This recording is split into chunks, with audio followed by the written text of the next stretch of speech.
여러분, 사람이 생각이 많지요. 하루 종일 많은 생각을 하고 삽니다. 잡다한 생각, 뭐 이런저런 생각 다 하고 살지요. 그런데 생각은 자유지만 그 생각이 이루어지는 것은 또 별개의 문제입니다. 우리가 살아가면서 생각과 현실의 차이를 직면하게 될 때가 얼마나 많습니까? 내가 똑똑한 줄 알았는데 아니구나, 이런 현실을 직면하게 될 때도 있고, 또 내가 잘생겼다고 생각했는데 야, 내가 그게 아니구나, 이런 현실을 직면할 때도 있잖아요. 내가 못할 것이 없다라고 생각했는데 야, 내가 너무나 약한 자구나 라는 사실을 직면하기도 하고, 내 남편, 내 아내는 끝까지 내 편이 되어줄 거라고 생각했는데 그렇지 않은 현실을 직면할 때가 얼마나 많이 있습니까? 생각은 자유지만 그 생각대로 이루어지는 것은 다른 문제 아닙니까?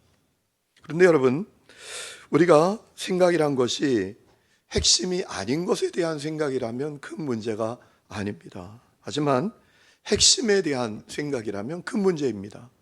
여러분, 인간에게 있어서 핵심은 무엇입니까? 사람에게 있어서 핵심적인 존재는 누구입니까? 우리 하나님이십니다. 여러분, 이 믿음을 가지시기를 축원합니다. 우리 삶의 핵심은, 우리 존재의 핵심은 주님이십니다. 여러분, 주님이 왜 우리의 핵심이십니까? 우리는 그분으로 말미암아 존재하게 되었고, 지금까지 존재해 왔고, 지금도 존재하고 있고, 앞으로도 존재하게 될 것입니다. 우리는 하나님이 창조하신 세상에 살아가고 있고요, 그분의 주권과 그분의 계획 속에서 살아가고 있습니다. 그러므로 우리가 하나님을 향하여 어떤 생각을 갖는가가 대단히 중요합니다. 하나님을 알고 믿고 겸손한 믿음으로 섬기고 경유하고 사는 것은 너무나 중요한 것입니다. 그런데 여러분, 오늘 말씀을 보니까 하나님에 대해서 너무나 답답하고 어리석은 생각을 가진 사람들이 있다라는 겁니다. 그들이 가진 생각이 뭡니까? 하나님이 없대요. 하나님이 없다고 생각하는 겁니다. 오늘 1절에 보면 어리석은 자는 그의 마음에 이르기를 하나님이 없다 하는도다 라고 했습니다. 하나님이 없다고 생각하는 거예요. 얼마나 어리석어요. 어리석은 사람이에요. 여러분, 우리 주위에 어리석은 사람들이 많죠. 어떤 사람은 지혜가 없어요. 아니, 그렇게 좋은 대학 나오고 우리나라 최고의 대학을 나왔는데도 불구하고 이분이 지혜가 없어요. 어떤 분은 초등학교밖에 나오지 않았는데 너무너무 지혜로운 분이 있잖아요. 제가 첫 목회할 때 그런 집사님이 계셨거든요. 박순옥 집사님이라고. 이분은 초등학교밖에 안 나왔어요. 그런데 너무너무 지혜로우셔. 하나님 주시는 지혜예요. 그래서 제가 교회에 어떤 일이 생기면 그 집사님부터 불러요. 집사님, 이런 일이 있는데 어떻게 하면 좋을 것 같아요? 그렇게 물으면 목사님, 제가 뭘 알아요? 제가 뭘 알겠어요? 그러면서 이야기하는 거 보면 기가 막힙니다. 놀라운 지혜가 그에게 쏟아져 나와요. 또 어떤 사람은 지식이 없어요. 어떤 사람은 예의가 없어요. 어리석은 사람이죠. 한 번은 제가 10,000원 시내버스를 타고 가는데요, 어떤 아주머니가 빨리 나가려고 막 나가면서 제 발을 꽉 밟더라고요. 구두 뒷굽에 밟혔는데요, 운동화를 신고 있었는데 얼마나 아픈지. 그러면 어떻게 해야 되죠? 미안합니다. 그래야 되잖아요, 그죠? 예의가 없어요. 예의가. 미안하다는 얘기 한마디도 안 하더라고요. 어떤 분이 전철을 탔대요. 아니, 교회 안에도 예의가 없는 사람이 있죠. 어리석은 사람. 문이 열리자마자 어떤 분이 빈자리를 향하여 돌진을 하더랍니다. 들고 가던 가방으로 딱 자리를 만들어 놓고 뒤에 들어오는 자기 목사님한테, 목사님, 여기 자리 있다고. 그러니까 전철 안에 있는 사람들이 다 홀겨보더라는 거 아니에요. 지혜가 없는 사람이죠. 어리석은 사람이죠. 어떤 사람은 남에게 매일 유혹만 당하는 사람이 있어요. 어떤 사람은 자기 일에 충실하지 않은 사람이 있어요. 매일 미뤄. 어떤 사람은 너무너무 게으르기 짝이 없는 사람이 있어요. 어리석은 사람이죠. 그런데 여러분, 그런 어리석음은 치명적인 어리석음이 아니잖아요. 여러분, 어떨 때는 게으름이 유익이더라고요. 어떤 분이 버스를 타고 가다가 빨리 내리려고 사람들을 막 휘짓고 앞에 나가서 버스 문이 열리자마자 제일 먼저 내렸는데요, 제일 먼저 내려와서 옆에 달려오던 오토바이에 부딪혀가지고 엄청난 일을 겪었다는 거 아닙니까? 그 어리석음, 그 게으름이 어리석은 것 같은데 또 유익한 면도 있었던 것이지요. 여러분, 치명적으로 어리석은 사람은 누군가? 하나님이 없다고 생각하는 사람이에요. 하나님이 안 계신데 도대체 누가 하나님이 없다라고 하나요? 오늘 우리가 읽은 7절 말씀을 보니까 그의 백성을 포로에서 돌이키신다라는 말씀으로 보아서 아마 다윗이 이방인을 가리키는 것 같아요. 이방인, 유대인이 아닌 이방인, 하나님 안 믿는 사람이죠. 하나님 없다고 여기는 사람이죠. 이방인들 가운데 하나님이 없다라고 생각하는 사람이 있었나 봐요. 그런데 여러분, 이방인들 뿐만 아니라요, 역사 이래로 보면 하나님이 없다라고 생각하는 사람들이 한두 명이 아닙니다. 공산주의의 기초가 되는 철학을 만든 포이에르 바하라는 사람이 있어요. 이 사람은 하나님이 없다고 생각하는 사람이었어요. 유물론을 주장했던 칼 막스, 하나님 없다고 생각하는 사람이죠. 신은 죽었다고 선포했던 프리드리 니체, 하나님은 없다라고 생각했던 사람 아닙니까? 역사 속에 수많은 사람들이 하나님이 없다고 생각했어요. 여러분, 지금도 그들처럼 무신론을 주장하는 사람들이 많습니다. 우리 사회에 많이 있어요. 우리가 그것을 잘 분별해야 합니다. 누가 무신론 국가, 무신론 정치, 무신론 교육, 무신론 예술, 무신론 문화를 만들려고 하는지 여러분, 우리 그리스도인들이 끼어서 잘 분별해야 돼요. 그들이 이 사회를 주도하지 못하도록 우리가 영적으로 대적해야 될 줄로 믿습니다. 여러분, 우리 사회에 있어요. 무신론 정치, 무신론 교육, 무신론 사회를 만들려고 하는 세력들이 있더라고요. 정신 차려야 돼요. 누군가 저에게 당신은 목사, 이 목사, 당신은 좌야 우야 그러면은 저는 자신 있게 우라고 말할 거예요. 왜냐하면 좌에 있는 사람들은요, 하나님 인정하지 않아요. 하나님 안 계신다고 생각해요. 좌로 가면 갈수록 더 그런 사람들이에요. 저는 하나님 때문에 여러분, 영적으로 깨어있는 분들이 되시기를 축원합니다. 지금도 말이에요, 많아요. 하나님이 없다라는 생각을 가지고 살아가는 사람들, 그들이 교육을 붙들고 정치를 붙들고 문화를 붙들고 예술을 붙들고 여러분, 이 사회를 지배하게 되면 여러분, 우리 사회 절망입니다. 절망. 문제는 그들의 어리석은 생각과 실제 현실이 완전히 다르다라는 겁니다. 자, 그들이 어리석게 생각합니다. 하나님 어디 있어? 하나님 없어? 라고 생각하는데 현실은 어떤 현실이죠? 하나님 계십니다. 하나님 살아계십니다. 하나님 살아계십니다.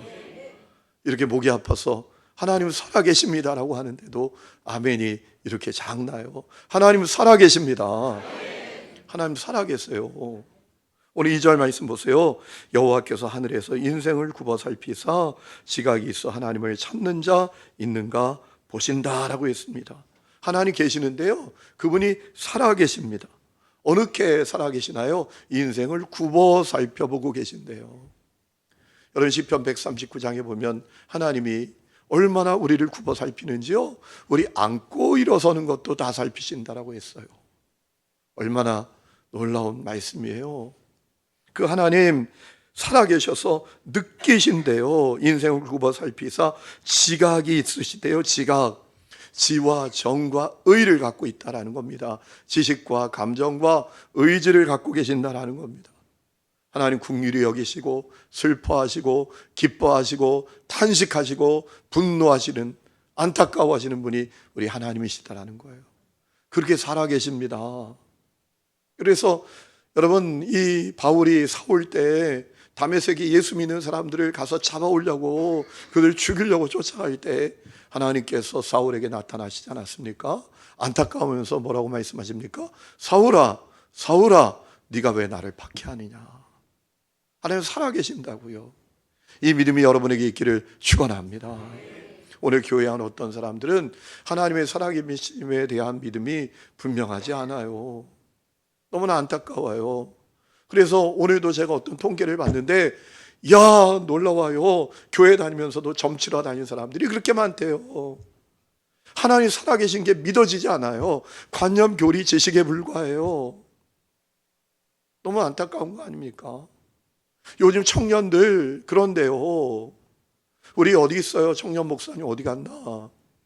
여기 청년들 없잖아요. 지금 점치고 있을지도 몰라요. 타로 점치고 이상한 데 쫓아가서 자기들의 운명을 묻고요.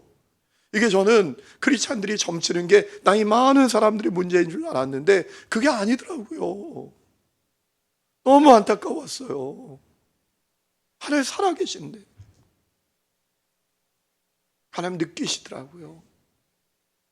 제가 목회가 너무너무 힘들 때가 있었어요. 야, 여기서 그만둬야 되나? 아, 여기서 끝인가? 아, 이제 그만해야 되나? 이런 마음을 가지고 너무 안타까워서 애달게 기도하는데 주님께서 귀에 들리는 것처럼 저에게 그렇게 말씀하시는 거예요. 그때 내가 너를 보았다. 그때 내가 너를 보았다. 그러시는 거예요. 그러면서 장면을 쭉 보여주시는데 어떤 장면이었는가 하면 저 고향 교회 지하 기도실이 보이는 거예요.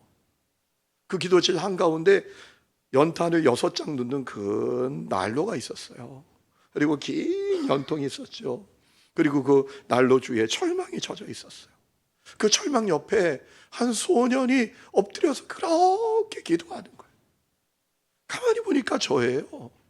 저더라고요. 저는 너무 놀랐어요. 하나님 다 보시는구나. 그때 오직 하나님을 희망으로 여기고 그분을 의지하고 그분께 자기의 인생을 의탁하면서 그때 기도 제목이 은혜 받아가지고 한 가지였거든요. 하나님 나를 써주세요. 하나님 나를 써주세요. 하나님이 그 기도를 그때 다 들으시고 보셨더라고요. 하나님 그렇게 살아계신데 점 치러 다녀요. 청년들이 타로점 치러 다녀요. 너무 안타까워요. 여러분 하나님 또한 보시지 않습니까? 누가 전심으로 하나님을 바라보는지, 누가 거룩하게 살려고 몸부림치는지, 누가 말도 안 되는 죄 가운데 살아가고 있는지, 누가 주님의 뜻과 주님의 의를 위해서 살아가려고 몸부림치고 있는지, 누가 자기의 욕망만을 위해서 살아가려고 하는지 주님은 다 보신단 말이에요. 여러분 지각이 있어 그 다음에 나오는 말씀을 보세요. 하나님을 찾는 자 있는가 보려 하신다고. 하나님 보신단 말이에요. 역대하 16장 9절에도 말씀하셨죠. 여호와의 눈은 온 땅을 두루 감찰하사 진심으로 자기에게 향하는 자들을 위하여 능력을 베푸시나니. 이 믿음이 여러분에게 있기를 축원합니다. 이게 믿어지면요 기도하죠. 진심으로 주님을 향하는 자에게 주님이 능력을 베풀어 주신다. 이게 믿어지면 기도하는 거죠. 낙심 금지 구역에 우리가 들어가게 되는 거죠. 여러분 중요한 것은 이 하나님에 대한 생각 하나로 엄청난 결과가 뒤따르게 된다는 것입니다. 하나님 없다고 생각하는 사람들은요 1절에 보니까 부패하고 행실이 가증하고 선을 행하지 않는데요. 세 번에 이렇게 번역했더라고요. 그들은 한결같이 썩어서 더러우니 바른 일을 하는 사람이 아무도 없구나. 여러분 하나님에 대한 생각이 그의 인생을 결정짓습니다. 여러분 인간의 삶은 도덕으로, 윤리로, 교육으로 결정되는 게 아닙니다. 인간의 삶은 하나님에 대한 생각으로 결정되는 것임을 믿으시기 바랍니다. 교육을 아무리 해도요 그 생각에 하나님 계신다, 하나님 살아계신다 이 생각이 없으면요 엉터리처럼 살아요. 이거 우리가 분명히 알아야 돼요. 우리 청장년들, 우리 자녀들 키우는 분들 잘 기억하셔야 돼요. 요즘은 토요일부터 애들에게 학원을 뺑뺑이 돌린대요. 너무나 불쌍해. 5살, 6살 이런 아이들을 저는 너무너무 안타까워요. 그 열심이 대단해. 얼마나 아이를 사랑하면 그럴까 이해도 가요. 이런 느낌이 드는 거지. 불안한 거지. 옆에 있는 애들이 다 그렇게 다니니까, 그 뺑뺑이 돌리니까. 그런데 여러분 그 교육이 그 아이들을 세우는 것이 아니라 하나님에 대한 생각이 그 아이를 살리는 것을 믿으시기 바랍니다. 이거 깨달아야 돼요. 사람에 대한 태도, 사람을 대하는 방식도 여러분 윤리 도덕 교육으로 되는 게 아닙니다. 하나님에 대한 생각으로 결정이 되는 거예요. 하나님이 시퍼렇게 살아계신다, 나와 함께 하신다, 이게 믿어지면요, 우리가 누구 앞에 거짓됩니까? 누구에게 우리가 정말 어렵게 하겠습니까? 하나님에 대한 생각이, 사람에 대한 방식, 사람을 대하는 태도, 이것도 다 결정짓는단 말이에요. 오늘 이 깨달음이 여러분에게 있기를 축원합니다.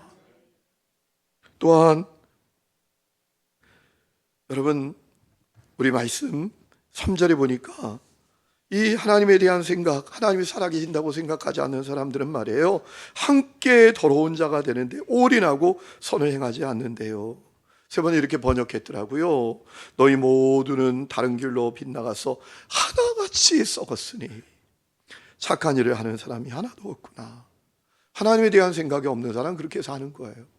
제가 깜짝 놀랄 어떤 자료를 하나 봤는데요, 여러분, 미국의 트럼프 대통령이 잘하는 게 있잖아요. 그가 하나님의 창조 질서를 세우려고 애쓰더라고요. 그래서 제가 그분이 참 엉터리 같은데 하나님이 그를 왜 쓰나 생각해 보니까 그것 때문에 쓰는 게 아닌가 싶어요. 그가 대통령에 대해서 사인한 게 있잖아요. 행정명령을 한 게 있잖아요. 그 행정명령이 뭐냐면, 남자가 오늘부터 나 여성이야 라고 생각하고 스포츠 경기에 나가는 거, 이거 금지하는 것.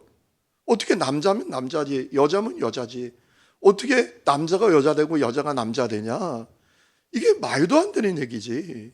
성경에 어긋나는 얘기지. 그래서 이제 남자가 여성 운동 경기에 출전하는 금지하는 서명을 했잖아요. 서명이 떨어지자마자 이 미국의 위쪽에 워싱턴주라고 있어요. 그 워싱턴주의 주지사가 뭐 어떤 명령을 발동했는가 하면, 지금부터 성 3가지를 결정할 수 있는 조치를 3일 만에 해줄 테니까 다 신청해라. 아니, 성이 2개가 있는데 어떤 또 성이 또 하나가 뭐가 있어요? 첫 번째는 남자, 두 번째는 여자, 세 번째는 X라는 성이래요. X라는 성은 어떤 성인가 하면, 내가 오늘 남자고 싶어 그러면 남자인 거예요. 내가 오늘 여잔데, 그리고 오늘 남자이고 싶어 또 그러면 남자가 되고, 오늘 여자이고 싶어 그러면 여자가 되는 거예요. 그래서 워싱턴 주에는 화장실이 3개래요. 남자, 여자, X. 이거를 3일 만에 다 결정해 줄게, 빨리 신청해라. 그래서 막 축하를 받고 지지를 받고 환호성을 받았대요. 여러분, 안타깝죠? 함께 정말 악하고 더러운 자가 되는데 그들이 올인하고 있는 거예요. 여러분, 하나님이 없다고 생각하면 그렇게 되는 거예요. 또 4절에 보면, 죄에 무지한 자들처럼 떡 먹듯이 하나님의 백성을 먹으면서 하나님을 부르지 않는다라고 했어요. 그들이 밥 먹듯이 내 백성을 먹으면서 나 주를 부르지 않는구나. 밥 먹듯이 죄를 지어요. 여러분, 밥 먹는 건 자연스러운 거잖아요. 그죠? 밥 먹는 건 늘 하는 거잖아요. 밥 먹는 건 특별한 게 아니잖아요. 하나님 없다고 생각하는 사람들은 그렇게 사는 거예요. 죄 짓는 거, 악을 행하는 거에 대해서 감각이 없어요. 그게 일상입니다. 약한 자에 대한 긍휼과 배려가 없습니다. 그들에게는 약육강식, 승자 독식의 논리만 있을 뿐이에요. 그들은 약한 자, 고난받아 마땅하다고 여길 뿐입니다. 그들에게 있어서 최고의 선은 무엇이냐? 자기 유익이에요. 자기 이익만 생기면 그만이에요. 그렇게 살아간다라는 거예요. 여러분, 오늘 이것이 이때만의 현실입니까? 지금의 현실이기도 하잖아요. 더 큰 문제는 이것이 교회 바깥의 문제만이 아니라 교회 안의 문제이기도 하다라는 거예요. 여러분, 오늘 교회 안에는 하나님에 대한 믿음이 분명하지 않은 사람이 많아요. 교회 다니는데 하나님의 살아계심에 대한 믿음이 분명하지 않아요. 하나님 살아계신다, 이게 그냥 얄팍한 말에 불과해요. 예수가 그리스도다, 이것도 그저 관점 교리 지식에 불과할 뿐입니다. 그래서 그들은 교회 안에 머물러 있으면서도 저 불신자들과 별반 다를 것 없어요.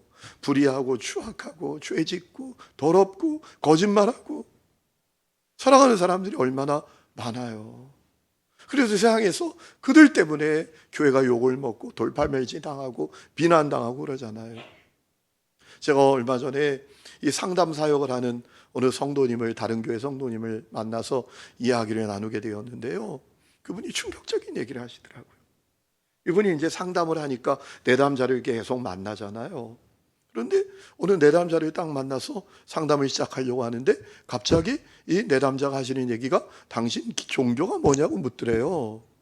왜 종교를 묻습니까? 그랬더니 하는 얘기가 당신 종교가 기독교면 상담 안 받는다고 그러더래요. 자기는 기독교인들이 아주 믿고 싫다고, 아주 이중적이고 안 믿는 사람들보다 더 악하게 행하고 더 자기밖에 모르고, 그래서 혹시 당신이 나를 상담해 주겠다는 당신이 기독교인이라면 내가 당신한테 상담 안 받겠다고. 너무 충격이었대요.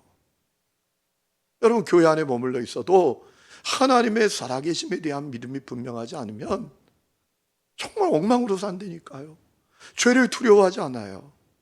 여러분, 제가 늘 말씀을 드리잖아요. 우리가 왜 죄를 안 짓고 살 수 있겠습니까? 연약해서 죄에 무너지기도 하고 죄에 쓰러지기도 하죠. 그런데 문제는 거기까지가 문제가 아니에요. 그 다음에 죄를 아파하지를 않아. 죄에 대해서 가슴을 치는 모습이 없어요. 어찌합니까, 하나님? 어찌합니까, 하나님? 내가 어찌해야 되겠습니까?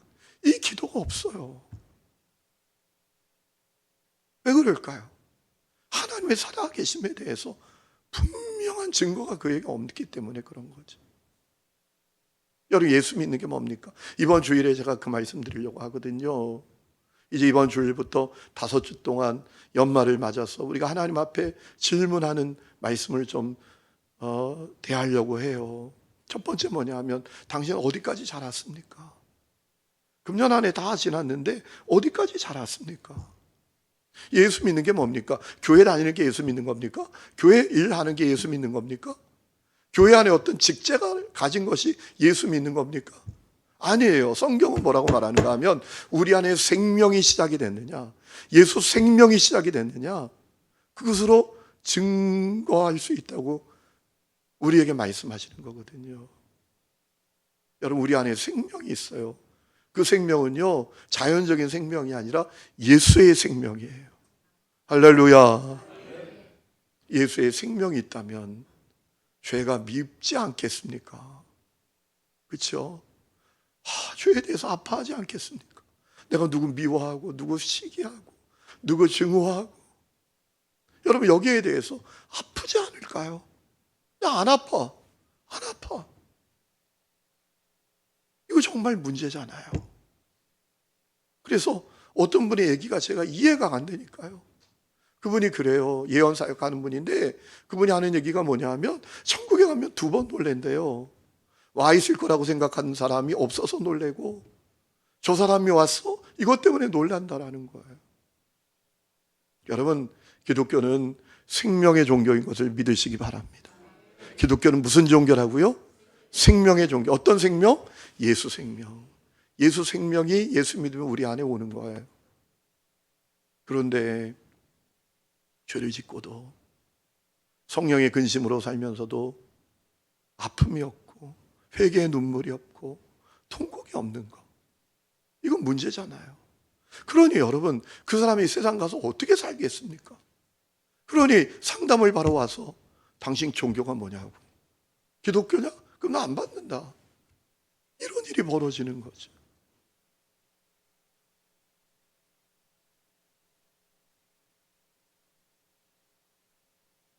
여러분, 그런데 그들이 하나님이 없다라고 생각하는 사람이 그렇게 살아도 그들이 직면하는 결과가 뭡니까? 그들이 생각한 거하고 달라요. 그들이 의도한 거하고 달라요. 5절에 보면 그들이 큰 두려움을 갖게 된답니다. 왜냐하면 하나님께서 의인의 세대에 계시기 때문이다 라는 것을 그들이 경험하기 때문이죠. 세 번역을 보면 하나님께서 의인의 편이 되어주시는 것을 목도하게 되는 거예요. 야, 하나님 함께하는 사람 못 이기는구나, 이걸 깨닫게 된다라는 겁니다. 오늘 이 은혜가 여러분에게 있기를 주의 이름으로 축원합니다. 여러분, 하나님 없다고 생각하는 사람들이 자기 잘난 맛에 살잖아요.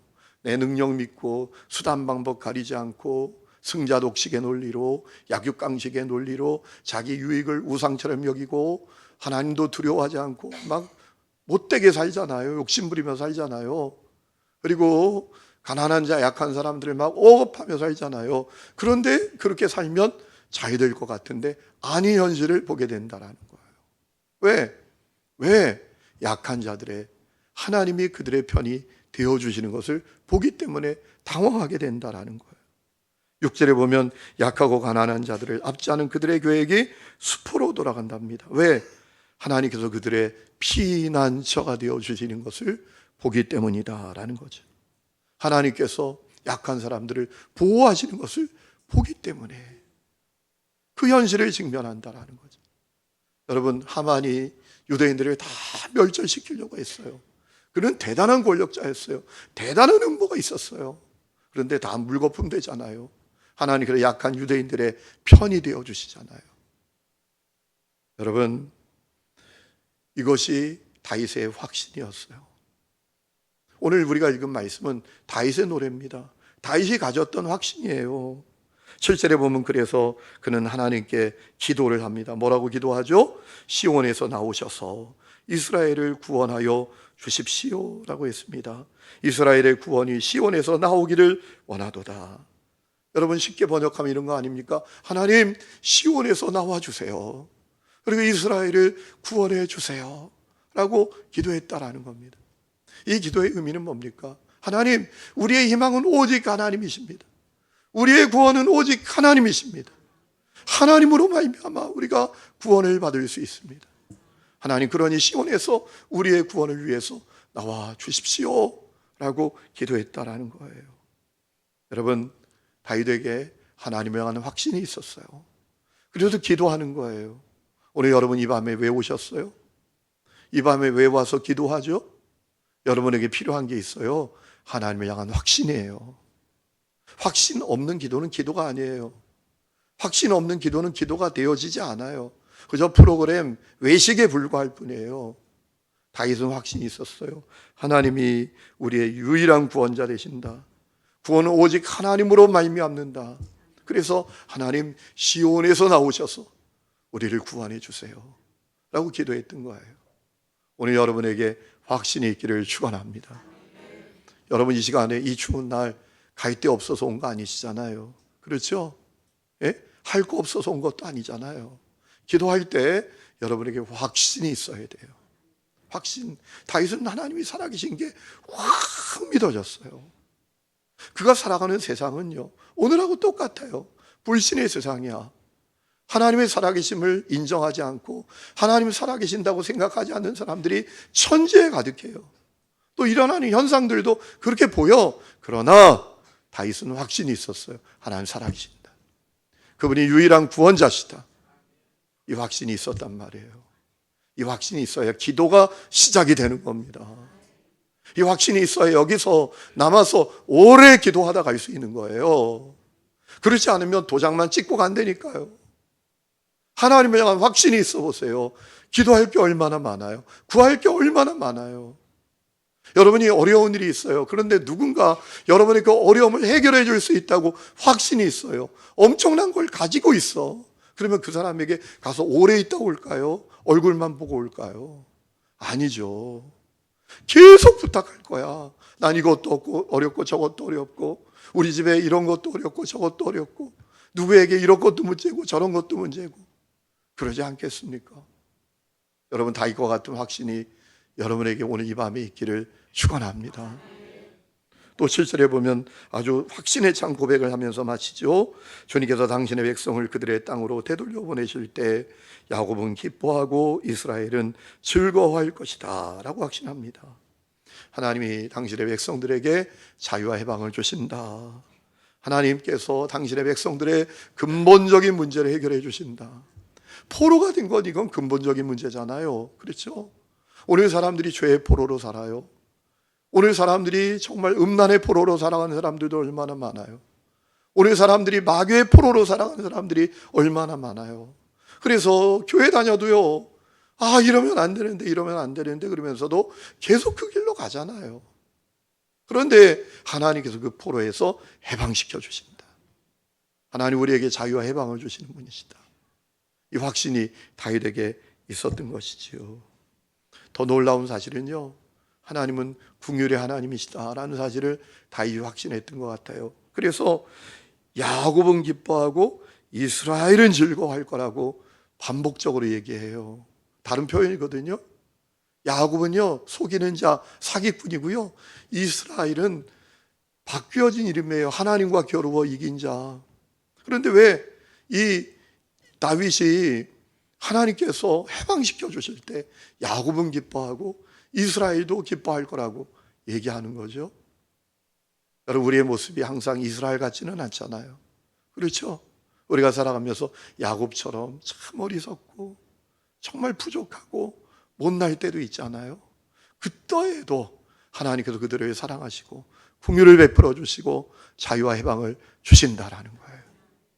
여러분이 다윗에게 이 확신이 있었어요. 그래서 다윗은 하나님 앞에 기도하고 선포했던 것이죠. 우리가 살아가는 세상 온통 무신론이 가득합니다. 하나님 없다고 생각하는 사람들 천지입니다. 여러분 보세요. 드라마에 하나님이 있습니까?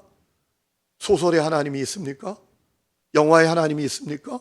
정치에 하나님이 있습니까? 교육에 하나님이 있습니까? 없어요. 하나님은 없다고 생각하는 그 세상 속에서 우리가 살아가고 있단 말이에요. 그래서 세상에 온갖 죄와 불의와 속임과 고통과 추악함이 가득하죠. 그런데 여러분, 흔들리지 말아야 합니다. 하나님 살아계십니다. 지금도 역사하고 계십니다. 여러분, 생각과 현실의 차이에서 흔들리지 말아야 합니다. 불신자들은 하나님이 없다라고 생각해요. 그런데 현실은 어떤 현실이에요? 하나님 계십니다. 여러분, 우리가 반대로 이룰 수 있어요. 하나님은 반드시 계셔요. 믿으십니까? 믿으십니까? 그런데 현실을 보니까 하나님 안 계신 것 같아. 기도하는 사람, 안 하는 사람이 더 잘 되는 것 같고, 저렇게 죄 짓고 사는 사람이 평통하기만 한 것 같아. 현실은 도대체 뭐야? 이러고 흔들리는 사람들이 많아요. 그렇게 생각하지 마세요. 여러분에게 주어진 생각, 하나님 주시는 생각, 하나님 살아계신다. 지금도 일하고 계신다. 그분은 전능하시다. 그분은 내가 부족해도 내게 긍휼을 베풀어 주신다. 이 생각 굳게 붙들고 흔들리지 말고 승리하는 성도들이 다 되시기를 주의 이름으로 축원합니다. 이 믿음 가지고 비굴하게 살지 말고 당당하게 사시기를 축원합니다. 거룩하게 사시기를 축복합니다. 하나님의 사람답게 사시기를 축원합니다. 우리 찬양 부르고 기도하는 시간을 갖겠습니다.